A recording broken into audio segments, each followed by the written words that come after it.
Kita nggak boleh cuma hanya punya pemikiran pelayanan itu di gereja, itu yang mempermuliakan Allah. Salah. Dengerin, yang ngelihat kalian nyanyi di panggung hari ini cuma orang Kristen. Tapi yang ngelihat Anda kerja di luar sana mungkin banyak orang yang bukan anak Tuhan. Dan disitulah mimbarmu yang sesungguhnya. Anda nggak bisa rajin berdoa tapi nyolong. Rajin berdoa tapi malas, gak bisa. Imanmu tidak boleh diskon kerja kerasmu. Justru orang yang beriman itu dia percaya bahwa upah itu datang dari Tuhan. Orang yang punya iman itu kerjanya sungguh-sungguh. Soalnya dia tahu dia kerja tuh buat Tuhan bukan buat manusia. Amin. Jangan taruh imanmu pada slip gajimu. Bu Heni gimana mau rajin? Males lah, gaji cuma segitu-gitu, gak pernah dapat lembur. Listen, kalau engkau punya iman, engkau akan bekerja dengan rajin. Kenapa? Engkau tahu Tuhan sudah menentukan bagianmu yang akan jadi upahmu. Tema khotbah hari ini adalah tentang attitude. John Maxwell bilang gini, people may hear your words, but they feel your attitude. Amen. Tingkah laku itu penting banget. Saya mau kasih tahu Anda bahwa attitude is equally important as ability. Tingkah laku kita itu sama pentingnya dengan kemampuan yang kita miliki. Seseorang menjadi sangat hebat bukan hanya punya kemampuan yang luar biasa dalam hidupnya, tapi juga karena dia punya attitude yang baik. Katakan amin. Attitude adalah perilaku, tingkah laku kita, sikap kita terhadap orang lain ketika kita berinteraksi dengan sesama manusia. Cara kita bicara, cara kita bersikap terhadap orang lain. Kenapa penting punya attitude yang baik? Karena kita itu makhluk sosial yang kita gak bisa hidup sendiri, kita butuh orang lain. Kita gak boleh bersikap hari ini karena gue butuh gue baik, tapi besok kalau gak butuh gue gak baik. Kita gak boleh gitu, amen. We don't know what happen next. We need one another. Katakan sebelah kanan kirimu, saya butuh kamu. Yang suami bilang ke istri dengan penuh cinta gitu dong. Karena masalah attitude ini gak hanya hubungan antar teman, antar relasi kerja, tapi attitude ini berlaku untuk semua orang dari segala kalangan, segala golongan, khususnya dalam rumah tangga. Tahukah saudara bahwa hard skill, kemampuan, ability itu bisa dipelajari. Skill itu bisa dipelajari. Anda bisa les, Anda bisa belajar, bisa sekolah, bisa baca buku.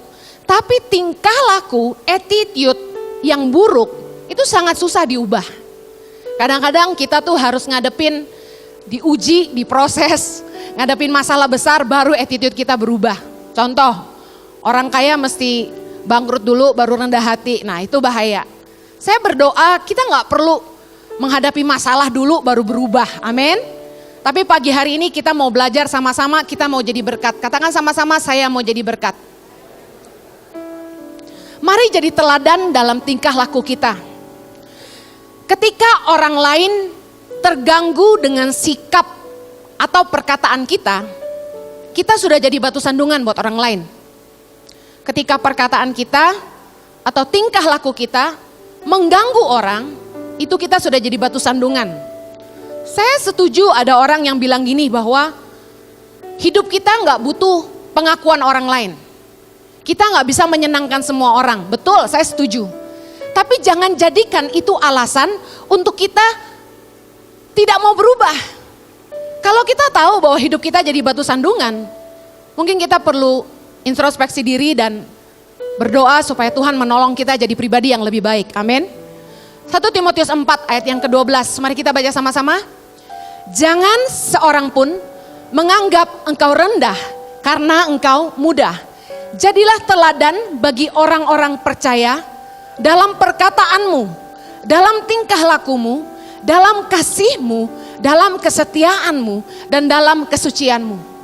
Penting sekali untuk kita bisa jadi berkat buat orang lain, supaya Yesus dipermuliakan dalam hidup kita.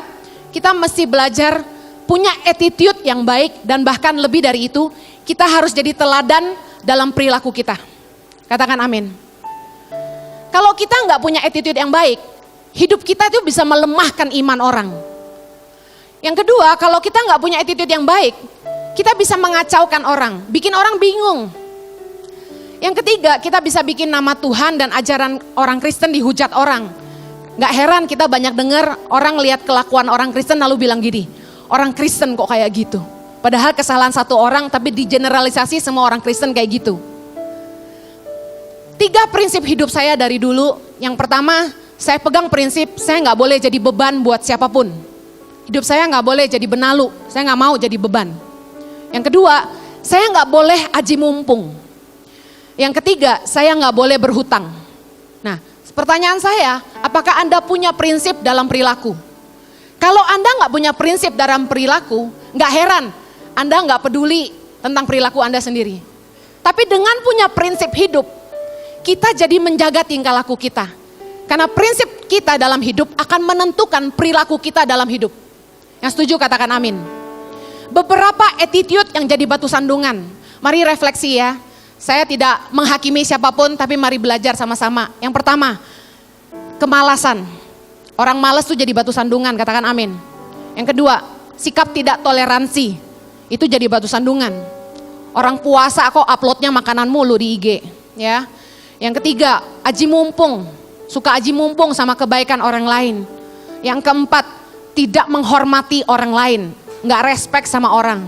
Yang kelima, emosional, pemarah, nggak bisa kontrol diri. Keenam, kebiasaan berhutang, tukang ngutang. Ketujuh, keegoisan, selfish, apa-apa buat diri sendiri, apa-apa buat diri sendiri. Nah, sikap tingkah laku ini, attitude ini, seringkali jadi batu sandungan buat orang lain. Mari saya mau bahas hanya 4 hal pagi hari ini. Yang pertama saya mau bahas tentang kemalasan. Dalam 1 Timotius 5 ayat yang ke-13 kita baca sama-sama. Lagi pula dengan keluar masuk rumah orang, mereka membiasakan diri bermalas-malas. Dan bukan hanya bermalas-malas saja, tetapi juga meleter dan mencampuri soal orang lain dan mengatakan hal-hal yang tidak pantas. Kerjaan pemalas itu cuma tiap hari ngurusin urusan orang. Padahal dirinya sendiri nggak bikin apa-apa. Biasanya orang malas itu taunya tukang komentar. Ngomentarin hidup orang lain. Sementara waktunya dia buang hanya duduk gosip sana gosip sini. Saya bukan nggak setuju ibu-ibu setelah nganter anak sekolah terus ngumpul-ngumpul sama de emak-emak. Tapi dengerin. Apakah obrolannya bermutu? Kalau hanya karena males, dengar, ibu rumah tangga tuh masih rajin. Wanita bijak itu mengurus rumah tangganya, amin. Kalau Anda tanya, Bu Heni, ibu sibuk ngurus yayasan, masih ngurus rumah tangga enggak? Jangan salah loh. Tiap pagi, saya itu nyiapin sarapan buat anak-anak saya. Tiap hari yang siapin beli roti buat anak saya, sarapan apa besok tuh saya. Enggak cuma anak-anak, saya juga ngurusin sarapan staf.